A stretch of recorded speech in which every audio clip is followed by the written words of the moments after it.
मंगलम भगवान वीरो मंगलम मंगलम सब मंगलम मंगलम प्रधानां सर्वधर्माणां जय शास्त्र नमस्ते स्वामी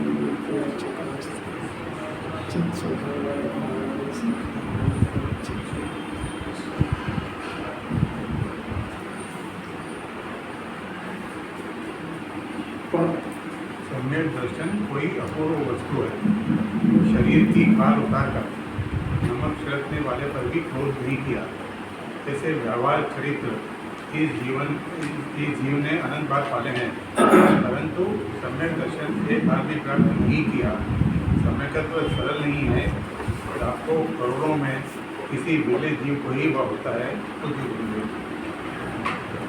क्या धमाका है। सम्यक दर्शन पंचम काल में कभी कोई नाम लेने वाले ही नहीं है। जो सम्यक दर्शन को की प्ररूपना करने वाले अधिकारी है, उनके मुंह से सम्यक दर्शन शब्द भी नहीं निकलता। ऐसे दुर्लभ काल में अपना कोई बात सुनने को मिलती है। सम्यक दर्शन मैंने मैं ज्ञात स्वभावी आत्मा हूँ, शरीर में नहीं। ये कोई अद्भुत डिसीजन है, इसका मौका है बिहार। सम्यक दर्शन कोई ऐसी किसी चिड़िया का नाम नहीं है। इसकी मान्यता बदलना अनादिकाल से अपने को करता मान रहा है। वास्तव में जीव ज्ञाता है, और ज्ञाता बोलेगा, ज्ञाता सुनेगा, ज्ञाता का अभ्यास करेगा तो किसी दिन ज्ञाता हो जाएगा। और ये बात मुख पे नहीं आती है तो प्रकट तो कैसा होगा? जाना थोड़ी सी मांगा 24 घंटे भूल लेना चाहिए इसको। मैं ज्ञाता हूँ। जिन्हें परमात्मा ने मेरे को ज्ञाता देखा है, करता नहीं देखा है। और जगत का कोई पदार्थ का बोझा मेरे माथे नहीं है। सब एक एक द्रव्य अपने अपने पर्याय को बदलने मेरी जरूरत किसको है? मेरा जन्म तो सिर्फ मेरा ज्ञान जो मिला है, संगीत पंचेंद्रिय करने की खिलावट, वो सिर्फ मेरे आत्मा को जानने के लिए मिली है। इतना डिसीजन चाहिए इस जन्म में। जैसा अभी नारा चल रहा है ना, अब की बार 400 पार, जिनवाने सुन के अपन भी नारा बदल दो। अब की बार मिथ्यात्व और संसार से पार। क्या नारा लगा? अब की बार संसार से पार। अगर इसी अपने को ज्ञाता समझ जाए इस जन्म में, ज्ञाता सुने तो वही बहुत भाग्यशाली है। ज्ञाता समझ जाए, मोक्ष मार्ग शुरू हो जाता है, केवली का रघुनंदन हो जाता है। और ये बात जब बार बार आएगी ना कि सम्यक दर्शन की अद्भुत चीज़ है, तो खुद ही प्रश्न करेगा कि क्या होता है, किसे पैदा होता है, किसको पैदा होता है, हम क्या करें तो हो जाए। आप जो बोलो करने को तैयार है। आप व्रत कराओ, उपवास कराओ, तीर्थ यात्रा कराओ, दान दो, सब करने को तैयार है। इससे होते ही नहीं। जहाँ ये ब्रेक लगा तो खुद ही प्रश्न करेगा। तो ये सम्यक दर्शन का विषय अपना शुद्धात्मा है, तो अपने पास ही है। और वो शुद्धात्मा का स्वरूप ज्ञानमय बना होने से ज्ञान ही उसमें से निरंतर झरता है, उसमें से राग नहीं झरता है। तो जरा सा भ्रम होने से मैं रागी हूँ ऐसा समझ गया है, मैं शरीर वाला हूँ ऐसा समझ गया, उल्टा ऐसा है नहीं। तो कैसे ये सुने बार बार सुने, मैं ज्ञानमय हूँ, मैं ज्ञाता हूँ, जगत के गेय से मैं न्यारा तत्व हूँ। गेय मेरे गेय के ऊपर तैरने वाला, आनंद का अमृत भोगने वाला ऐसा तत्व में हूँ। ऐसा जिन्हें परमात्मा ने केवल ज्ञान में देखा है, मैं अपने आप को ज्ञाता कब मानूंगा? जिनवाणी मेरे से पूछती है करता मानते क्या है, तो करता मानने से तुमने आज तक करा क्या है? अंकित बताएंगे क्या क्या कर लिया अभी तक? सिर्फ मिथ्यात्व और क्लेश किया, करा तो है कुछ, सच्चा नहीं करा तो उल्टा करा, ज्ञाता नहीं रहा तो करता बना है। और कषाय भारी हुआ तो कषाय करी, ये करा उसने, कुछ नहीं किया ऐसा नहीं है। वो अधूरा जवाब है। वो क्या करा अभी तक? सब कुछ नहीं किया। ऐसे कैसे कुछ नहीं किया? कुछ नहीं करा तो 4 बजे मतलब कैसे गया? करा है ना, मिथ्यात्व करा, कषाय करिए। क्या करा है कि उपद्रव्य को अपना माना है, उसको अपने मानने के बाद उसको कर्तव्य बुद्धि खड़ी कर ली और कषाय में जलता रहा। ये करा है, इस विचार में नहीं भटक रहा है। अभी मौका है इस बात का। कर्ता बुद्धि छुड़वा रहे हैं और कोई त्याग नहीं करा रहे। त्याग करा रही जिन्होंने बड़ा भारी सम्यक दृष्टि ने वो त्याग कर लिया। 3 लोग 3 काल के पदार्थों को अपना मानने का बंद कर दिया उसने और अपने आत्मा को अपना मान लिया। सबसे बड़ा त्यागी सम्यक दृष्टि है। बाहर का पदार्थ से इस जीव ने आज तक ग्रहण नहीं करा, त्याग किस बात का करा? इस जीव ने जो करा उसी का तो त्याग कराएंगे। इसने मिथ्यात्व का ग्रहण कर लिया, मिथ्यात्व का त्याग कराएंगे। कषाय को अपना स्वभाव समझ लिया, अकषाय को अकेला कराएंगे। आपको होमवर्क समझ में आता है क्या कुछ? अरे ये जीव अगर समझ जाए ना, ध्यान हो जाए तो ये कषाय की बात है। शरीर को उतार के नमक छिड़ने वाले पर भी क्रोध नहीं करे, इसमें क्या बात कर लिया उसने? कोई दम तो है ही नहीं उसमें। उसने कषाय को रोकी है, कषाय का अभाव किया नहीं किया, और वो भी डर से रोकी है। और डर ये है कि यदि मैं क्रोध करूंगा तो मैं नरक चला जाऊंगा, यदि ये क्रोध में करूंगा तो जिन्हें भगवान की आज्ञा को उल्लंघन हो जाएगा। इसलिए क्रोध को रोका है। क्रोध मेरा स्वभाव नहीं है और इससे पदर में बदलता नहीं है, ऐसा नहीं विचार आया उसको। इसका नाम रुंधी हुई कषाय है। ऐसी अलौकिक बात है यार। ये रुंधी हुई कषाय की प्रैक्टिस करता है घर में भी ऐसे। अपना क्या करना, बन गया था क्रोध मत करो। अरे क्रोध मत करो से क्रोध रुकता है क्या? तो डर से बहु है बेचारी, अब डर गई, हो पराधीन हो गई तो कितने ही अन्याय जुर्म सेव कर लेती है। डर से करती है कि स्वाधीनता से करती है।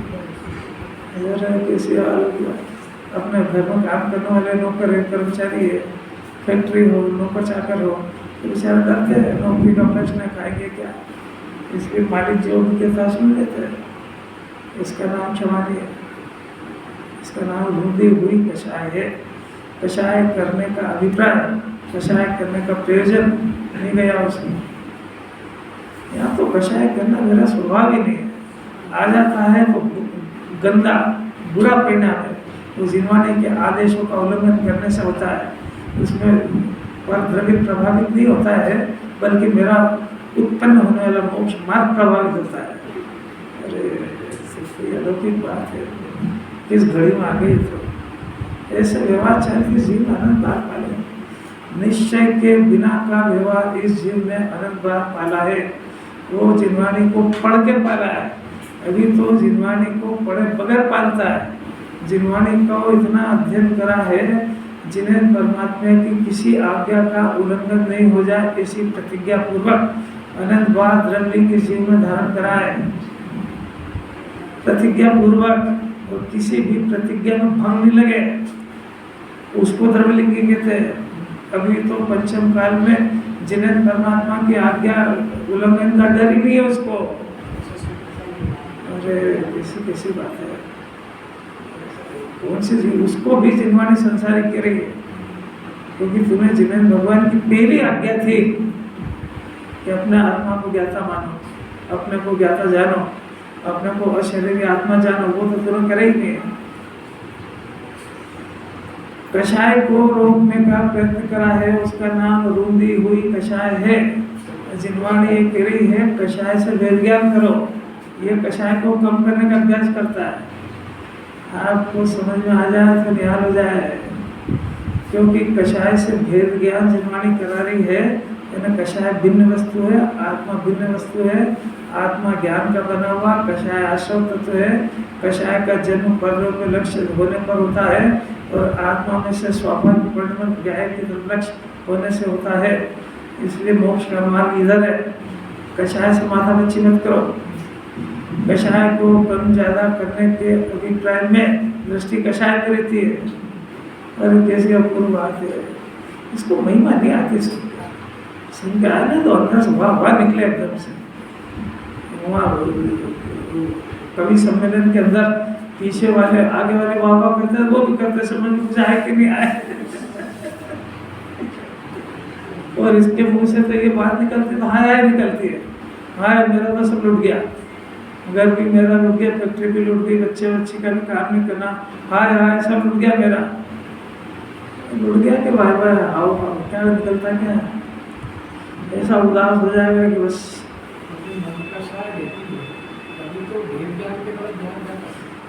कषाय मंद होगी तो भेद ज्ञान की तरफ जाएगा, ऐसा नहीं है। जब भेद ज्ञान की तरफ इसका ज्ञान जाएगा तो कषाय मंद होगी। उल्टी पढ़ाई बंद कर दो। फिर से बोलो क्या बोला? हाँ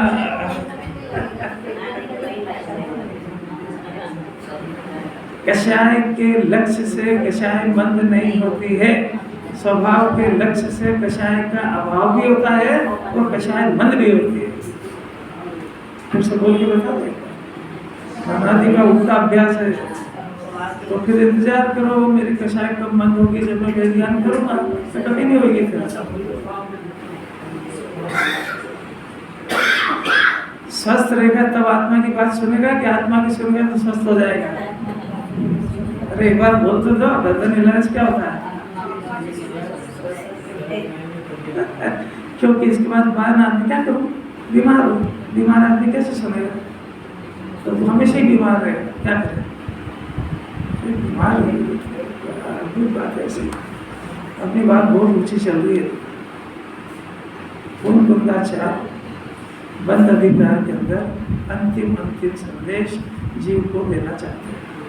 क्या दे रहे हैं कि बंद उत्पन्न भी कैसे होता है और बंद का अभाव भी कैसे होता है, दोनों बातें इसमें एक साथ चलेगी। और ये बात सुन रहा है ये जीव, यानी जिसके प्रोफेसर पूर्ण कुंदाचार्य अमृत चंद्राचार्य जैसे हों, उनकी क्लास में बैठने वाला स्टूडेंट वो 6 महीने 8 समय में 608 जीव मोक्ष जाते हैं, उनकी तैयारी कर रहा है, उस कंपटीशन की तैयारी में बैठा है। जिस क्लास के प्रोफेसर पूर्ण कुंदाचार्य अमृत चंद्राचार्य हो, वो उसके स्टूडेंट कैसे तैयारी करेंगे? 6 महीने 8 समय में 608 जीव इस संसार से मोक्ष जाते हैं अनंत काल तक के लिए। उसमें क्या कंपटीशन में प्रश्न होंगे, उसकी तैयारी जिस क्लास में चलती है उसका प्रोफेसर पूर्ण कुंदाचार्य। आपको पता है अपन कौन सी कंपटीशन की तैयारी कर रहे हैं? समझ में आ रही कुछ बात? दो बात सुनना जरा ध्यान से। ये बात जो चल रही है जगत में नहीं देखना। आप कोई जगत के ब्रह्मांड बन के विचार मत क्या करो कि ऐसा होगा तो वैसा, उनका क्या होगा, उनका क्या होगा।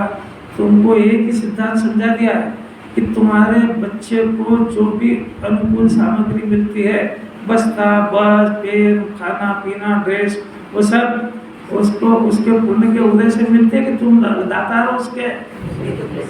तो फिर जब मुनिराज की बात आती है तो वो जगत में कहाँ चले जाते हो सोचने के लिए? ये हीन बुद्धि के चिन्ह है। जिनवाणी सुन करके अपने परिणाम उज्जवल और बढ़ती तरफ होना चाहिए। यहाँ जो स्वरूप समझाया जा रहा है वो स्वरूप अपन धारण करेंगे। मुनिव्रत धार अनंत बार द्रव्य उपजाए कथा पुरानी हो गई है। उस गलती वाली रोक नहीं चल रहा है, पर उस गलती ना हो उसकी क्लास चल रही है। कोई बात समझ लेना अच्छी तरह से। परिणाम अपने देखना, जगत को नहीं देखना। अनादि अनंत सिद्धांत ये है, और जब भी ये सिद्धांत आता है तो जगत को देखता है। इसको पूर्ण कुंदाचार्य याद नहीं आते, इसको अमृत चंद्राचार्य याद नहीं आते, इसको उमा स्वामी याद नहीं आते हैं, इसको पद्म प्रबलधारी देवी याद नहीं आते हैं, इसको पंचम काल में हजारों आचार्य हुए वो याद नहीं आते, वर्तमान के 2-10 दिखते वो याद आते हैं। इसको आहार के मामले में ऋषभ देव याद नहीं आते। 11 वर्ष 11 महीने और कुछ दिन और 10 दिन आहार नहीं मिला, वो याद नहीं आते। ऐसा होगा तो वैसे करेंगे और वैसा करेंगे। मूर्खों जैसी बातें क्यों करते हो? जब ऐसी आहार की बात होती है उसी कक्षा में पास होते वही तो अर्हत बनते हैं। 2 परिणाम बताए हैं, एक बंध साधक परिणाम इसमें लिखा है निमित्त भूत बंध साधक परिणाम, और जो इस क्लास में बैठे वो निमित्त भूत बंध साधक परिणाम के विजय प्राप्त करते हैं। आपको कोई बात समझ में आ रही है क्या?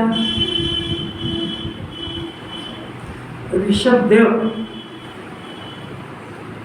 गर्भ कल्याण हुआ तो इंद्र ने 6 महीने तक रत्नों की बरसात की। इंद्र को कैसे पता लगा? क्या अवधि ज्ञान रहता है उसके पास? सौदर इंद्र अवधि ज्ञान से पता लगा कि भाई कोई तीर्थंकर का जन्म होने वाला है, तो 6 महीने तक रत्नों की वर्षा हुई। उनका जन्म हुआ तो पंचकल्याणक में दिखाते कि नहीं, सौदर इंद्र का सिंहासन हिलने लगा। क्या हुआ? अवधि ज्ञान से जोड़ा तो भी तीर्थंकर का जन्म होने वाला हो गया। मेरे को तो स्वर्ग से कपड़े लाए, स्वर्ग से देव लोग उत्सव मनाने आए। ऐसी दशा थी जिनकी। ऐसे ऋषभ देव जब उनका तप कल्याण हुआ तब 6 महीने तक तो आहार का भाव ही पैदा नहीं हुआ, और 6 महीने के बाद में आहार लेने का परिणाम आया तो जाते थे तो कोई विधि नहीं जानता था। कैसे जाने? क्योंकि पहला तीर्थंकर थे, कैसे जाने?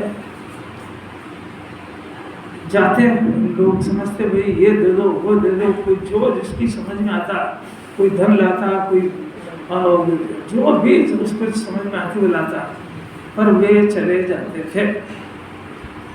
अब प्रश्न है अपना, इस सौधर्म इंद्र को अवधि ज्ञान से बात पता क्यों नहीं लगी कि अभी ऋषभ देव का आहार नहीं हो रहा है? तो एक लेक्चर सौधर्म इंद्र क्षायिक संवेदनस्थी होता है, उसको आहार की विधि पता थी कि नहीं थी? अरे बोलिए श्रोताओ, तो उसकी बुद्धि कहाँ की, क्यों नहीं बताया उसने? वो तो रागी था ना। क्यों नहीं सौधर्म इंद्र ने अवधि ज्ञान लगाया? और वो इंद्र जो गर्भ कल्याणक के और जन्म कल्याणक के समय आए थे वो देव कहाँ गए? क्यों नहीं हुई व्यवस्था? आपको त्यागल है क्या? त्यागल है तो उद्देश्य का अर्थ खत्म हो जाएगा। इसका जिसको समझ में आ जाए, जो उनके काल तक पहुंच सकता है तो अपने काल तक नहीं जा सकता है। आपकी कि उनकी? अभी सभा को समझाया जा रहा है कि उल्टे सुल्टे प्रश्न करता है। इस सब जगह यही नियम लगेगा, योग्यता का, उपादान का और उनके कर्म का, तीनों काल यही नियम है। तो यहाँ पर भी आप घबराओ मत। जिसने दीक्षा, पहली बात है कि जिसने दीक्षा धारण करी है वो जो भी प्रतिज्ञा ली है वो प्रतिज्ञा का निर्वहन अपने से अपने दम पे होएगा, उसी बल पे करिए। जैन दर्शन के अंदर जो भी प्रतिज्ञा ली जाती है दूसरे के भरोसे और सहारे पे नहीं ली जाती है, और अगर वो प्रतिज्ञा भंग होगी तो उसका पाप इसको लगेगा जिसने प्रतिज्ञा ली है। जिसने प्रतिज्ञा ली है वो उसका अपराधी और दोषी है। उससे नहीं पल रही थी तो उसने ली क्यों? और उसको इतनी बुद्धि विवेक जिनवाणी पढ़ के पैदा होना चाहिए कि मैं प्रतिज्ञा लेने पर निभा पाऊंगा कि नहीं निभा पाऊंगा। और प्रतिज्ञा वर्तमान के भरोसे नहीं ली जाती है, भूत और भविष्य तक की ली जाती है, और उसके पहले उसकी रिहर्सल की जाती है कि विपरीत परिस्थिति मेरी प्रतिज्ञा बंद तो नहीं होगी। और प्रतिज्ञा लेते समय उसके लेने के बाद उसमें हर समय उत्तरोत्तर बढ़ते हुए परिणाम होते हैं। जैसे मुंह लटका के अरे मैंने किस घड़ी में रात्रि भोजन की प्रतिज्ञा ले ली, अरे मैंने किस घड़ी में ये ले ली, ऐसा घटिया परिणाम नहीं होता है। अगर ऐसा घटिया परिणाम प्रतिज्ञा के प्रति हो जाए तो प्रतिज्ञा भंग हो चुकी। आपको बात समझ में आ रही है क्या? कुछ रत्नकरण शावकाचार्य में सदाशिव दास जी ने इतना लिखा, गजब नेत्र खुल जाए, पढ़ना चाहिए सब इसमें, कि प्रतिज्ञा अपने बल पे ली जाती है एक बात। दूसरी बात कि आप घर के मुखिया हो तो आपकी प्रतिज्ञा लेने से घर वाले परेशान नहीं हुए, नहीं तो आप तो प्रतिज्ञा लेके बैठ गए और वो परेशान हो रहे हैं। कुछ बात समझ मैंने उनके अपने तो परिणाम खराब हुए नहीं, उनके भी नहीं हुए। इतना आगे पीछे आप सोच के अपनी दृढ़ता के हिसाब से आपका उस प्रतिज्ञा से वो प्रतिज्ञा गुण स्थान बढ़ाने की निमित्त है, उसकी सहायक है। ऐसा नहीं हो कि प्रतिज्ञा से वो भी परेशान हो, उनको भी आर्त ध्यान हो जाए और तुम्हारे गुण स्थान गिर जाए। इतनी ताकत हो तो प्रतिज्ञा लेना चाहिए। आजकल तो चलता है, मैं आजकल की बात नहीं कर रहा, खाली आप देखना जरा ज्ञान नेत्र खोल के। उद्देश्य ये सा मिलता है कि अगर आप लोग आहार की व्यवस्था नहीं करोगे तो मुनि धर्म कैसे चलेगा। और गजब हो गया, ये तो जिनवाणी से ठीक उल्टा उपदेश है। आपको बात समझ में आ रही है क्या कुछ? आप पहले जिनवाणी देख लो ना। कुंदाचार्य ने 11 वर्ष की उम्र में समझ लिया था इस बात को, और माँ बाप कह रहे थे कि तू अभी बालक है, जंगल में जाएगा, तेरे लिए उद्दिष्ट आहार, तेरे उद्देश्य से बना हुआ आहार कैसे मिलेगा कि आहार की परवाह वाले मुनि नहीं बनते हैं। इतने तो पहले ही कर्म सिद्धांत के ऊपर दृढ़ विश्वास होता है। अरे जैन दर्शन है, जैन सिद्धांतों के ऊपर दृढ़ विश्वास नहीं तो सम्यक दृष्टि नहीं है।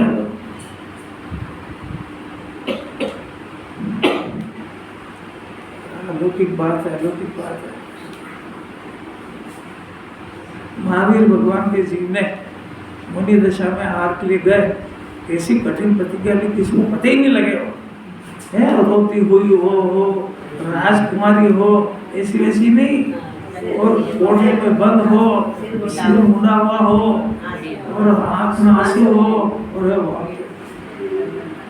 तो उसका रूपक बनाया आचार्य ने, टीकाकार ने रूपक बनाया कि भाई आप ऐसी ऐसी ऊटपटांग प्रतिज्ञा लेते हो, जगत में संभव भी है, और देश छूट जाएगा तो क्या होगा। महावीर भगवान का जवाब सुनना कि उन्होंने कहा ये शरीर टिकने का कारण आयु कर्म है, इस शरीर को भोजन मिलने का कारण सातावैदिक कर्म है। ये डिपार्टमेंट उनका है, मेरा नहीं है। मेरा डिपार्टमेंट तो शुद्धोपयोग और आनंद भोगने का है, वो काम मेरा मैं कर रहा हूँ। इसको मिलना नहीं मिलना, इसको टिकना इसको नहीं टिकना, दिस इज नॉट माई। और क्या लौकिक बात है, ऐसा श्रद्धा करो, घर गृहस्थी में रहकर के ऐसा श्रद्धा करो, जिन वचन फिरेगा नहीं कहीं। ये मुनिराज का स्वरूप है। ये कथन बिल्कुल गलत है, जैसे शावक वैसे मुनि। शावक कभी भी मुनि के आदर्श नहीं होते हैं, मुनि का आदर्श भगवान होता है। जैसे स्टूडेंट वैसे प्रिंसिपल, जैसा प्रिंसिपल का आर्डर वैसे स्टूडेंट। ये बात समझ में आ रही क्या? नहीं आ रही समझ में? कॉलेज की दीवार के ऊपर स्टूडेंट ने थूक दिया, गुड़ का पान खा के थूक दिया। अब प्रोफेसर के इसने भी तो थूका, मैं भी तो इसीलिए थूक रहा हूँ।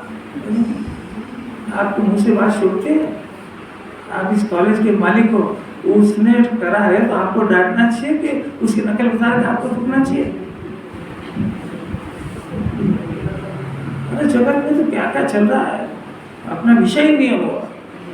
अपना विषय तो ये है कि बंद साधक भाव पैदा नहीं हो जाए।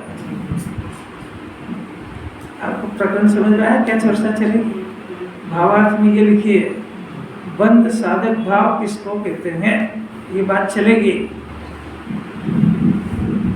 देखो भावार्थ की लाइन का अर्थ कल चल चुका था, आपको सब ख्याल में आ जाएगा। ये हिंट्स दे रहे, पिक्चर का नाम यहाँ अधः कर्म और उद्देशिक आहार के दृष्टांत से द्रव्य और भाव की निमित्त नैमित्तिकता को दृढ़ किया है। एक प्रश्न क्यों उठा? ये प्रश्न इसलिए उठा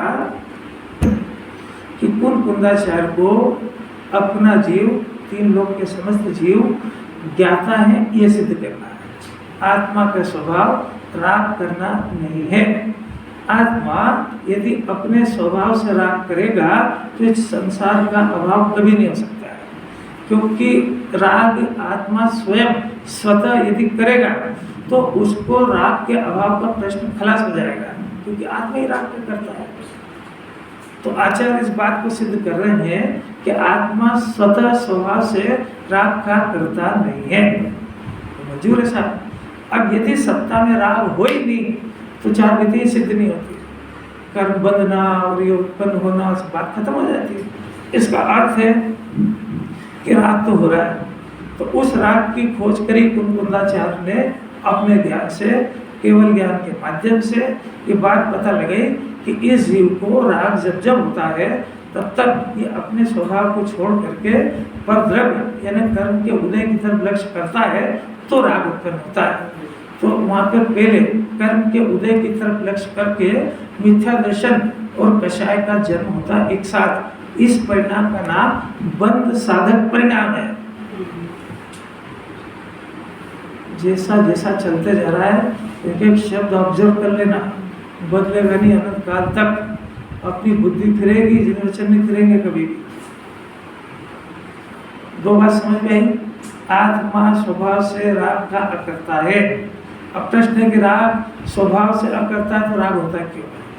अब राग होता है फिर इसका अभाव हो जाता है, तो होता है ये उसमें राग का जन्म हुआ, और ये राग हुआ इसका अज्ञान दशा में जीव करता है। अकर्ता स्वभाव है और राग को करता है, ये विभाव है। ये कर्ता वाला राग मिट जाए तो इसका विभाव मिट जाए तो स्वभाव तो अकर्ता ही सही, पर्याय में भी अकर्ता हो जाएगा। इसका नाम भगवान है। एंगल बदलते जा रहा हो, आप लोग उसी हिसाब से जिस स्पीड में ट्रेन चल रही है उसी स्पीड में दौड़ोगे तो बढ़ जाएगा, और अगर कुछ जरा सी गड़बड़ करे तो रह जाएगा। सर्जरी शुरू हो चुकी है, कोई अगर यहाँ से उड़ के चला गया तो पेट में कैंची रह जाएगी, अपनी जवाबदारी नहीं है उसको। कौन सी बात चल रही है कि राग उत्पन्न क्यों हुआ? कि ये जीव की अनादि से दृष्टि पर द्रव्य होने के कारण इसको मिथ्या दर्शन और कषाय का जन्म होता है। स्वभाव की तरफ लक्ष्य करने से, स्वभाव में रहने से इन दोनों का उत्पन्न भी नहीं होती है और अभाव होता है। तो आत्मा स्वभाव से अकर्ता है, और जब दृष्टि स्वभाव पे जाती है तो पर्याय में भी अकर्ता का जन्म होता है और अकर्ता हो जाता है। तो कषाय उत्पन्न हो रही है, इसका कारण कौन है?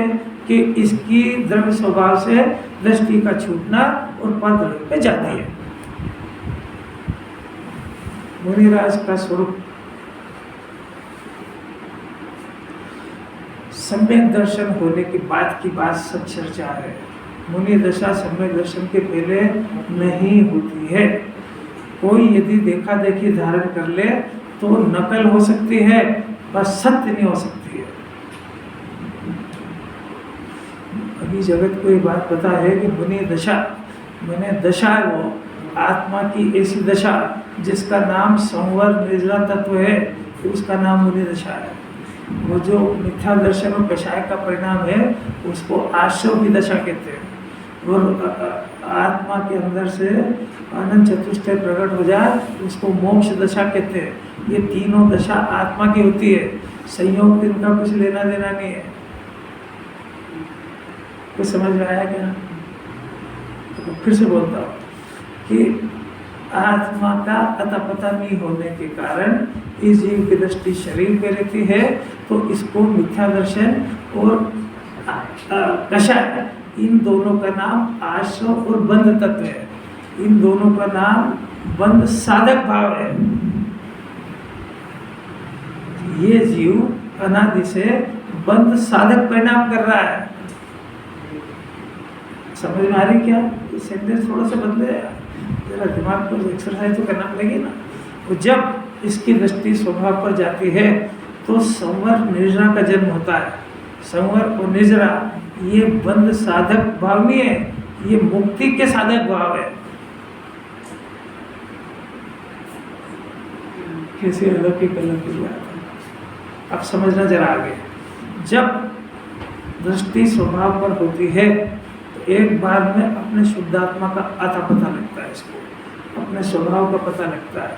उसका नाम तो सम्यक दर्शन है, और अपना ज्ञाता स्वभाव ऐसा जानने का नाम सम्यक ज्ञान है। और अभी आज तक आहार में सुख बुद्धि थी।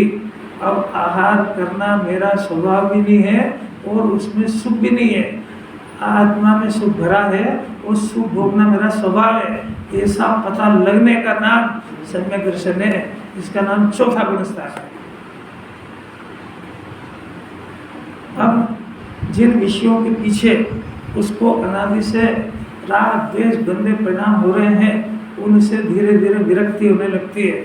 ऑटोमेटिक जो आत्मा का अतीन्द्रिय आनंद का जन्म हुआ, इसको बढ़ाने की भावना होती है, तो बढ़ाने की में 11 स्टेज आती है। उसका नाम 11 प्रतिमा।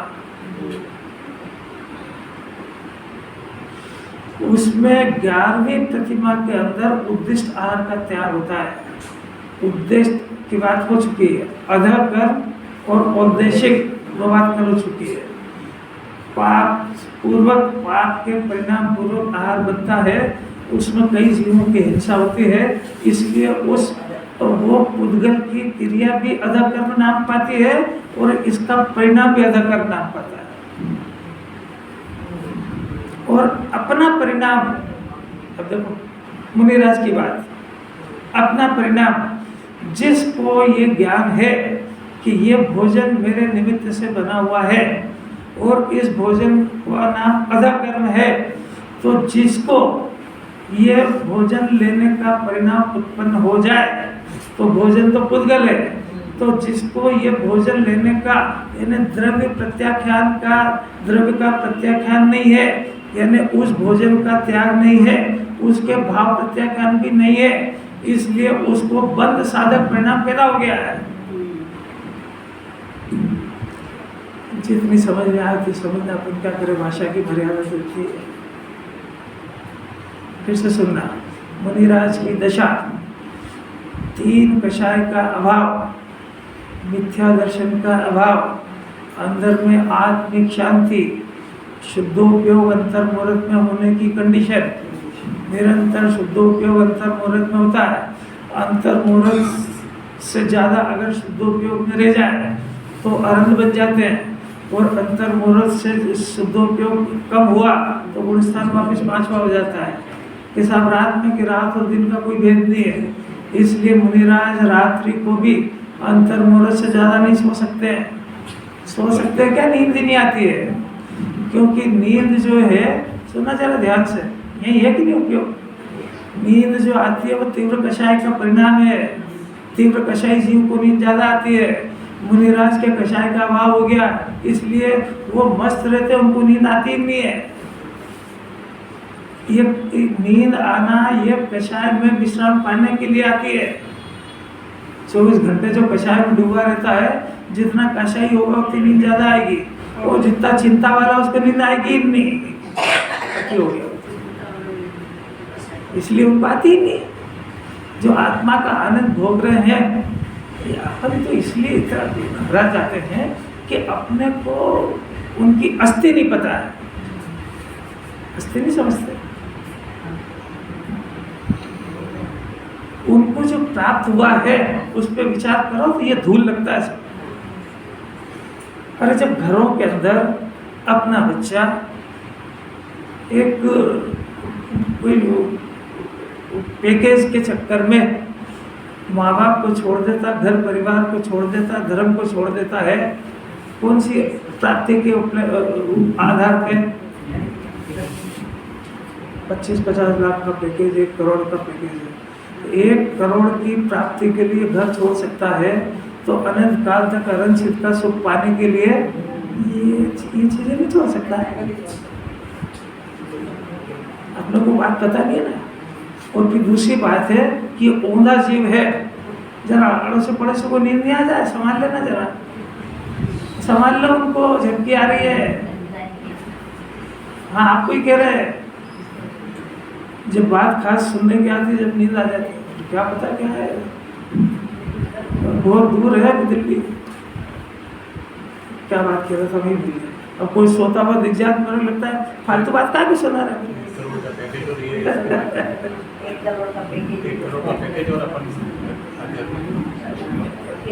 तो मुनिराज को अरहत पद दिख रहा सामने, तो उनको तो ये डर है कि शुद्धोपयोग नहीं छूट जाए, अगर ये छूट जाए तो फिर माँ के पिंजरे में 9 महीने तक फिर औंधा लटकना पड़ेगा।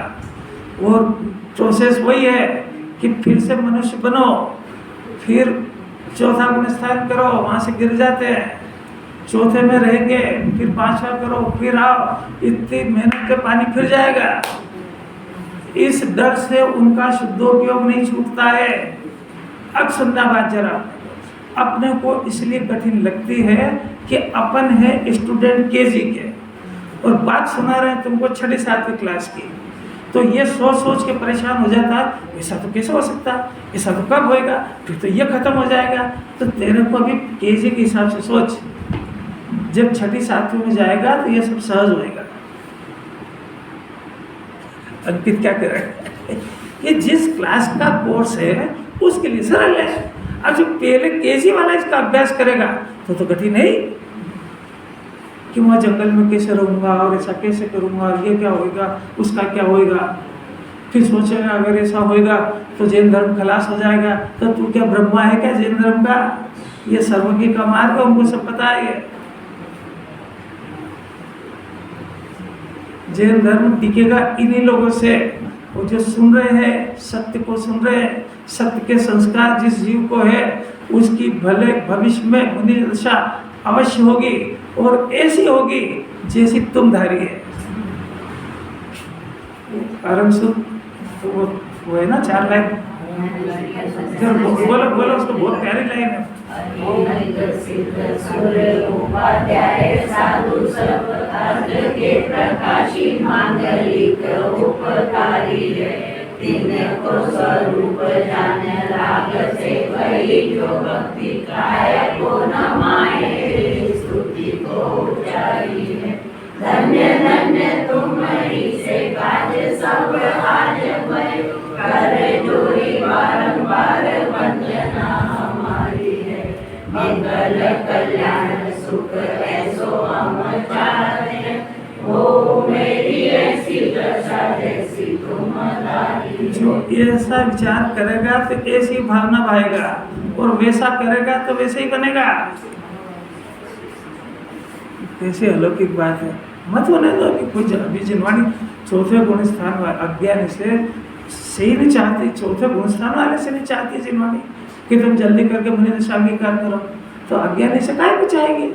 पर आखिर इसको स्वरूप तो पता होना चाहिए ना। कैसी अलौकिक बात है। हमेशा अपने परिणामों में ऐसा मुनिराज का स्वरूप समा करके अपनी कब इस तरह की मुनि दशा हो ऐसे उज्जवल परिणाम करना चाहिए। ऐसी नहीं कि वो जैन धर्म का क्या होगा और उनके हाल का क्या होगा। जिसने जो प्रतिज्ञा लिए अपने दम पे लिए, वो तुम्हारे भरोसे नहीं लिए, वो समाज के भरोसे कोई प्रतिज्ञा नहीं ली जाती है। वो प्रतिज्ञा टूटने की जवाबदारी भी समाज की नहीं होती है, प्रतिज्ञा लेने की जवाबदारी भी अपनी है, और ये निभे ये भी अपनी है, नहीं टूटे ये भी अपनी है। समाज की वो जवाबदारी है कि उनकी प्रतिज्ञा नहीं भंग हो जाए। किसी बात है, सोच नहीं उठता है। जिनवाणी के अनुसार सोचना शुरू करो। लेट होगी 500 के 50 नकली नोट और भले 50 का एक सिक्का, दोनों में से किसकी वैल्यू? अरे 50 रुपये में कुछ खरीद तो लाएगा, वो 500 के नोट से क्या लेके आएगा? वो भगा हुआ देगा वो किराने वाला। ऐसा नकली धारण करके क्या करेगा? आपको कुछ समझ में आ रहा है क्या? मुनि निंदा की बात तो नहीं चल रही है, तो इसकी जीवन पर रटा हुआ है, तो मुनि निंदा करते हैं। मुनि का स्वरूप समझे बगैर, मुनि का स्वरूप नहीं समझना, ये मुनि की निंदा है। साहब हमसे तो अच्छे हैं, अरे तू उनसे अच्छा, तेरे को समझने कुंकुलाचार्य का आशीर्वाद है कि जो जीव, सुन लेना जरा ध्यान से, ये प्रश्नों के उत्तर जगह पे मिलेंगे भी नहीं। जो जीव जिन्हें भगवान के द्वारा निरूपित मार्ग में पहले मिथ्या दर्शन के अभाव का सम्यक दर्शन का पुरुषार्थ कर रहा है, वो इस सत्य मार्ग पे है, इसलिए वो बिल्कुल सत्य है और एक दिन सम्यक्त को भी प्राप्त करेगा और मुनि दशा भी करेगा। पर जिसने सम्यक्त के मार्ग को छोड़ा है और मिथ्या मार्ग पे चल रहा है, वो हमसे अच्छा कैसे है? वो तुम कैसे नापते हो उसको कि हमसे तो अच्छे है? जिनवाणी का थर्मामीटर मिथ्या दर्शन सम्यक दर्शन से चलता है, तो हमसे वो अच्छे हैं कि हम उनसे अच्छे हैं? क्योंकि हम सत्य मार्ग पे हैं और सम्यक दर्शन का प्रयत्न कर रहे हैं और सम्यक दर्शन को समझने का कर रहे हैं, तो आज नहीं तो कल हमको यह रत्न समझ में आ जाएगा। पर जिसने मार्ग को छोड़ करके विपरीत मार्ग को ग्रहण कर लिया, उसके कब प्राप्त होगा? तो हम उनसे अच्छे कि वो हमसे अच्छे हैं? ये ऊंधी ऊंधी बातें करता है, जगत के अंदर भ्रम फैलाता है। ये ऐसी बात सुन करके अपना स्वभाव कुशा ढीला होएगा, इसलिए वहां संगत में रहना नहीं। संगत कुंदाचार की मिल गई, यहाँ रहो। ये 3 की संगत करो ना, कुंदाचार, अमृत चंद्राचार, जय श्री श्याम और गुरुदेव, 4 है ये। इनकी संगत हल्की पड़ रही क्या? बहुत कठिन बात है। जगत से मैच खाए इसलिए जगत पे इससे विपरीत बात करना, ये जितना सुना है तब तो उसकी आलोचना करना है। चर्चा समझ में आई? स्टार्टिंग, आत्मा अकर्ता है और आत्मा को अकर्ता बनाना है, और उसके जो मुनि दशा ले ली तो उसके 2 परिणाम से, ये एक तो उद्देशिक आहार जो अधर कर्म से बना हुआ है, इसको लेने का परिणाम यदि हो जाए तो द्रव्य का त्याग नहीं होने से भाव का भी त्याग नहीं है, तो उद्दिष्ट आहार ले लिया तो उससे मुनि दशा भंग हो चुकी है। मुनि दशा भंग हो चुकी है तो अपने को मुनि माने, मनाए, वो जैन दर्शन से बाहर है। वो जो उसको ऐसी क्रिया देखने पर भी मुनि माने, मनाए, वो उसी कैटेगरी का है। साहब ऐसा तो हमको पता ही नहीं है। आपने जिनवाणी क्यों नहीं सुनी? आपने जिस कुल में पैदा हुए उस देव की वाणी नहीं सुनी आपने? इससे बड़ा अभाग क्या होगा? और हर धर्म वाले को अपने धर्म का तो ज्ञान होता ही है, तुमको क्यों नहीं उस बात का ज्ञान? जो तुमने आदर्श बना, जिसकी तुम आराधना करते हो, उसका स्वर भी तुमको पता नहीं है। बोलते बोलते सब बंद हो जाएगा। ये एक बोल ताकत नहीं है, पूरा अभियान को धो के रख दिया इसमें कुंदाचार में।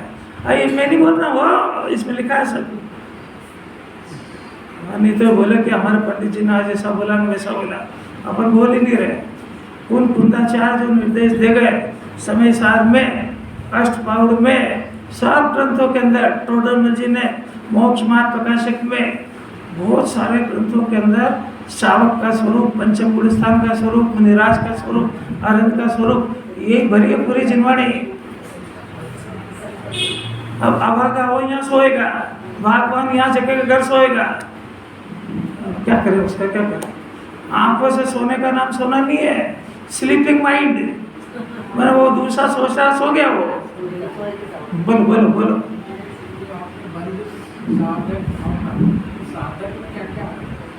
बंद साधक भाव मिथ्या दर्शनों कशा है?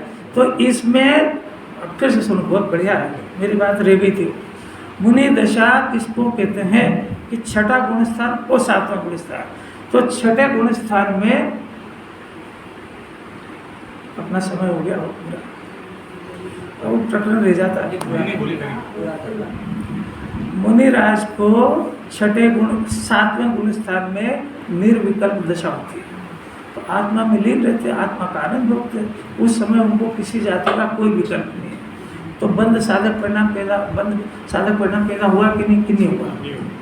अब वो वहाँ से जब विकल्प में आए, तो विकल्प में आने पर 28 मूल गुण के परिणाम में बंद साधक परिणाम पैदा नहीं हुआ है, मुनि दशा सुरक्षित है। और उस 28 मूल गुण के परिणाम में उनको आहार लेने का परिणाम भी आता है, और वो आए तब तक भी मुनि दशा सुरक्षित है, कोई व्यवधान नहीं है। अब आगे खतरा है कि जो उनको आहार लेने का परिणाम आया और उस परिणाम में उद्दिष्ट आहार और अधोकर्म वाला आहार लेने का परिणाम पैदा हो गया, तो मुनि दशा में बंद साधक परिणाम पैदा हो गया है। पैदा हुआ कि बंद साधक मैंने उनको मिथ्या दर्शन भी हो गया है, क्योंकि प्रतिज्ञा भंग होने से निडर हो गए। जैन दर्शन की प्रतिज्ञा भंग हुई कि गुण स्थान पहला होता है, सीधा ये सांप सीढ़ी का खेल है, मोक्ष मार्ग ऐसे थोड़ी 608 में जाए गिनती आते हैं। अपनी कुबुद्धि से मत सोचो, जो आचार्य कह रहे उस डायरेक्शन में सोचो। मतलब उनको ये पता लग गया कि भोजन अधर कर्म का है और ये उद्देश्य है। मैंने मेरे आजकल तो उद्देश्य ही बनता है। मुनिराज को पड़गाने के लिए कोई भी श्रावक मंदिर में नहीं जाते हैं, वो जहाँ ठहरे वहाँ नहीं जाते हैं, वो अपने घर में ही रहते हैं, घर के दरवाजे के वहाँ इंतजार करते हैं। कोई मुनि आता दिखे तो फिर ये क्रिया हो जाती है। जो जा रहा है उसने तो नियम से उनके लिए उद्देश्य की बनाया है, तो पहला पापी तो बनाने वाला ही हो गया कि इसको नहीं पता है कि मैंने को वहाँ बोलना पड़ेगा, प्रतिज्ञा करना पड़ेगी कि मन शुद्धि वचन शुद्धि काय शुद्धि। तो उनकी मन शुद्धि वचन शुद्धि वो सत्य बोलना नहीं है। मन शुद्धि मने ये भोजन आपके निमित्त से नहीं बनाया हुआ है, ये वचन मेरा सत्य है, क्योंकि मेरे को पता है कि यदि मैंने आपके लिए भोजन बनाया और आपने ले लिया तो आपको महाव्रत भंग हो जाएगा, तो उसका दोष मेरे माथे आएगा। इसलिए मैं ऐसी गलती नहीं करूँगा। इसलिए मन शुद्धि वचन शुद्धि काय शुद्धि ये शुद्ध है। ये भोजन पूर्णतः उद्देशिक है और पूर्णतः विवेक से बना हुआ है। इसमें कम से कम हिंसा हुई, ऐसा मेरा जीवन है। तो पहला अपराध तो यहाँ से स्टार्ट हुआ, वो लेने वाला है वो दूसरा है। अब वो हमारा भाग्य कब हो कि ऐसे मुनिराज का आहार हमारे हाथ से हो जाए। ये आप मुनिराज की निंदा नहीं कर रहे हैं, ये भावना भा रहे हैं। जब बनेंगे तो सत्य बनेंगे और ऐसे ही बनेंगे। भोजन के लिए बनते हैं क्या? इतनी कठोर बात कैसे सुनेगा, कैसे सुनेगा? बस आखिरी बात कर रहे हैं, खाली आहार की बात नहीं है। उनके लिए वस्ती का संत सदन, उनके लिए कोई सा भी उद्देश्य कार्य हो जो उनके उद्देश्य से करा हो, तो प्रश्न किया गुरुदेव से कि आप तो साहब ये बताओ कि ये संत सदन तो बना हुआ है 10 साल पहले का, इसमें वो ठहर गए तो क्या आपत्ति होगी? आप इतना बड़ा तूफान क्यों करते हो आप? तो सुनना है, सुन लो 2 मिनट शांति से, टाइम तो हो ही गया। शर्मिला को सोनगढ़ की बातें सुनाना होगी ना, तो आकुलता हो रही होगी, सुन रही हो, फिर याद नहीं आएगी। जैसे सब लोग ने यूट्यूब पर और मोबाइल पर सब देख लिया, बहुत जो जिसका शौकीन होता है वो सब ढूंढ लेता है उसमें। तो गुरुदेव ने क्या जवाब दिया कि जब मुनि दशा अंगीकार करते हैं तब मन से वचन से काय से कृत से कार्य से अनुमोदना से ऐसा 9 कोटि का त्याग करते हैं। 9 कोटि का समझ में आ गई? मन वचन काय कृत कार्य अनुमोदना, इनसे त्याग करते हैं। तो अपने मुंह से तो कोई संत सदन बनाने का कहेंगे नहीं, किसी से करवाएंगे नहीं, और बन गया तो उसकी अनुमोदना करेंगे नहीं। आपको बात समझ में आ गई? तो जब ये संत सदन नाम ही लिखा है, स्पष्ट ये घोषणा कर रहा है कि संत के निमित्त से बना है, वहाँ जाकर के ठहर गए तो कौन सी कोटि टूटी है?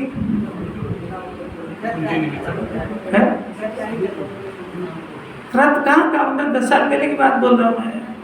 अनुमोदना की कोटि टूट गई, अनुमोदना की कोटि टूट गई क्योंकि उसको एक्सेप्ट कर लिया। नाम ही लिखा है वहाँ। मुनिराज जंगल में झाड़ के नीचे या कोई ऐसा खुला स्थान हो जहाँ पे किसी तरह का दरवाजा नहीं हो, किसी ने साफ सफाई नहीं करी हो, वहाँ पर अपने पीछे से प्रासुप करके बैठते हैं। उनको किसी शावक की अपेक्षा नहीं होती है कि कोई मेरे लिए व्यवस्था कराए। अगर किसी शावक ने करी है तो वहाँ पर अनंत जीवों का घात वो पहले करेगा। और कैसा सुनने को मिलेगा, कैसे बहुत निंदा कर दी आज तो, बहुत मैं भी घबरा गया, बहुत घबरा। ऐसे श्रद्धांत का नाम सम्यक दर्शन है। सम्यक दृष्टि को विवेक जागृत होता, मूर्ख नहीं होता वो। जो उसकी दशा होने वाली है उसको सब गुण प्रकट हो जाते हैं उसके। वो वर्तमान ही नहीं भविष्य भी देख लेता है उसका। कितनी ताकत है यार। अब ये केवल मेरे भावार्थ के भी दो लाइन में पूरा हो गया। चलेगा, घबराओ, जल्दी नहीं करना, इसको समझ लेना।